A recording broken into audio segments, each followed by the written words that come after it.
നമസ്കാരം.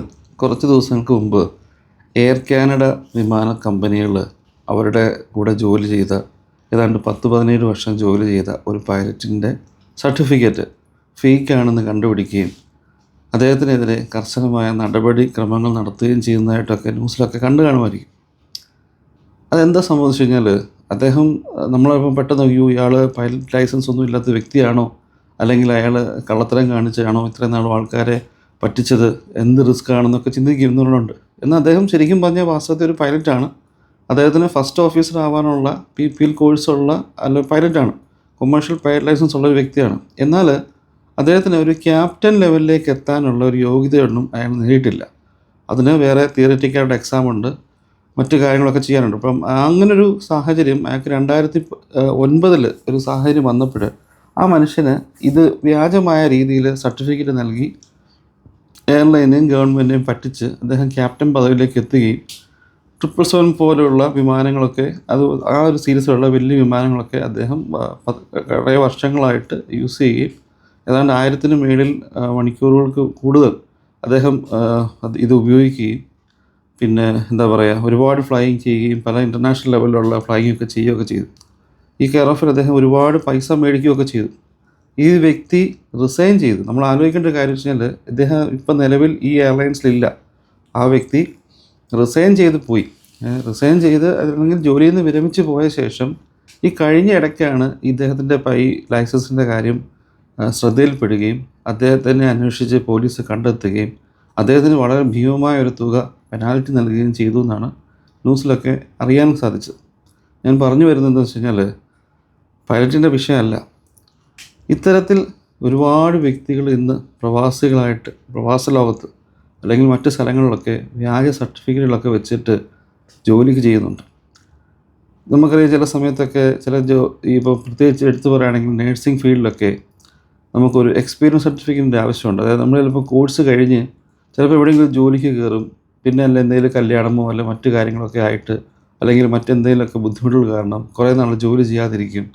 അത് കഴിഞ്ഞ് വീണ്ടും ഒരു ജോലിക്ക് അപേക്ഷിക്കുമ്പം ഈ വന്ന ഗ്യാപ്പ് ഫില്ല് ചെയ്യാനായിട്ട് പലപ്പോഴും ചില ആൾക്കാർ ശ്രമിക്കാറുണ്ട്. എക്സ്പീരിയൻസ് സർട്ടിഫിക്കറ്റൊക്കെ കള്ളത്തരത്തിൽ എവിടെ നിന്നും ഉണ്ടാക്കിക്കൊണ്ട് വരാം, എന്നിട്ട് ജോലിക്ക് കയറാമെന്നൊക്കെ ശ്രമിക്കും. അപ്പോൾ ഈ നാട്ടിലൊക്കെ പല സ്ഥാപനങ്ങളും ഇങ്ങനെ കള്ളത്തരത്തിലൊരു എക്സ്പീരിയൻസ് സർട്ടിഫിക്കറ്റ് കൊടുക്കുന്നതിന് ലക്ഷങ്ങൾ മേടിക്കുന്നവരുണ്ട്.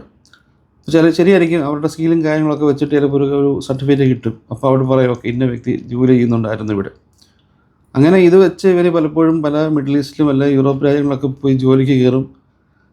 ചില സമയത്തൊക്കെ ഇത് ആദ്യത്തെ ഒരു വെരിഫിക്കേഷൻ കൊണ്ട് തീരത്തില്ല, വർഷങ്ങളോളം ചിലപ്പോൾ എല്ലാ വർഷവും റിസൾട്ട്സ് പുതുക്കുന്ന സമയത്ത് ഈ വെരിഫിക്കേഷൻ വരും. എനിക്കറിയുന്ന ഒരു സ്ത്രീയുടെ ഒരു കേസ്, ഇവർ BSc നേഴ്സിംഗ് കഴിഞ്ഞ വ്യക്തിയാണ്, അതേപോലെ തന്നെ അത്യാവശ്യം എക്സ്പീരിയൻസ് ഉള്ളൊരു വ്യക്തിയാണ്.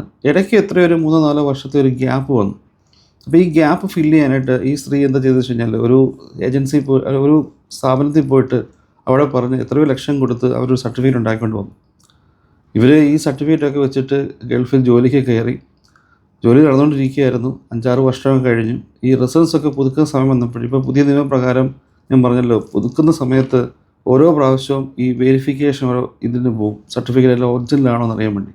അവരുടെ ഡിഗ്രി സർട്ടിഫിക്കറ്റ് ഒറിജിനലാണ്, അവർ എക്സ്പീരിയൻസ് ആയിട്ടുള്ള ലേഡിയാണ്, എല്ലാം ഓക്കെയാണ്. ഈ നമ്മൾക്ക് മിസ്സിംഗ് ആയിട്ടുള്ള എക്സ്പീരിയൻസ് ഉള്ള ആ ഒരു കാലഘട്ടത്തിലെ ആൾക്കാരെ ഇവർ വിളിച്ചു, ഈ ഏജൻസികൾ വിളിച്ചപ്പോൾ പണ്ട് ഇവർക്ക് ഈ സർട്ടിഫിക്കറ്റ് ഉണ്ടാക്കി കൊടുത്ത ആളുകളൊന്നും ഇപ്പോൾ അവിടെ ഇല്ല. അതിൽ റെക്കോർഡിക്കലി അങ്ങനെ ഒരു ലേഡി അവിടെ വർക്ക് ചെയ്യാനില്ല. ഇവരൊരു ചുമ്മാ കള്ളത്തരത്തിലൊരു എന്താ പറയുക, നമുക്കറിയില്ല, ലെറ്റർ പാഡ് അടിച്ചൊരു സീലൊക്കെ വെച്ച് കൊടുത്തതേ ഉള്ളൂ. അവർ ചെക്ക് ചെയ്തിട്ട് പറഞ്ഞു, ആ ഹോസ്പിറ്റലിലെ അന്നേരം വർക്ക് ചെയ്യുന്ന അധികാരത്തിൽപ്പെട്ട ആൾക്കാർ ചെക്ക് ചെയ്തിട്ട് പറഞ്ഞു ഇങ്ങനൊരു ലേഡി ഇവിടെ വർക്ക് ചെയ്തിട്ടില്ല, നിങ്ങൾക്ക് മിസ്റ്റേക്ക് പറ്റിയാന്ന് പറഞ്ഞു. അവർ ആ ഒരൊറ്റ കാരണം കൊണ്ട് ഈ സ്ത്രീയെ ജോലിയിൽ നിന്ന് പിരിച്ചുവിട്ടു. ഭാഗ്യത്തിന് പെനാൽറ്റി ഒന്നും അടിച്ചില്ല. അവരോട് പറഞ്ഞു നിങ്ങൾക്ക് ഇനി ഇവിടെ ജോലി ചെയ്യാൻ സാധിക്കില്ല, നിങ്ങൾ തിരിച്ച് നാട്ടിൽ കയറി പോയിക്കോളാൻ പറഞ്ഞ് വിസയും ക്യാൻസൽ ചെയ്ത് കൊടുത്തു.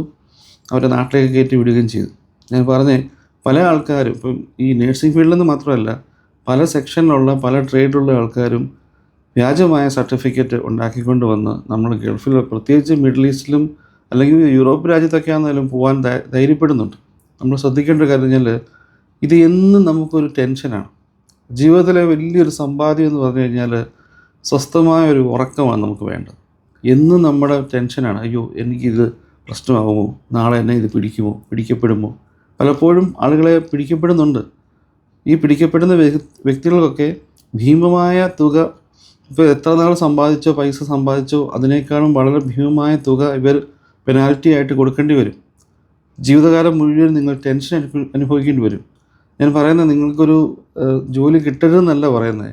ജോലി കിട്ടാനായിട്ട് പലപ്പോഴും വളഞ്ഞ വഴി പോകുമ്പോൾ ചിലപ്പോൾ ജീവിതത്തിൽ വലിയ ബുദ്ധിമുട്ടിലേക്ക് നമ്മൾ നേരിടേണ്ടി വരും. ഈ പൈലറ്റിൻ്റെ കാര്യവും ഞാൻ ഈ പറഞ്ഞ നേഴ്സിൻ്റെ കാര്യമൊക്കെ ഒരു ഉദാഹരണമായിട്ട് നിങ്ങൾ കണ്ടാൽ മതി. Thank you.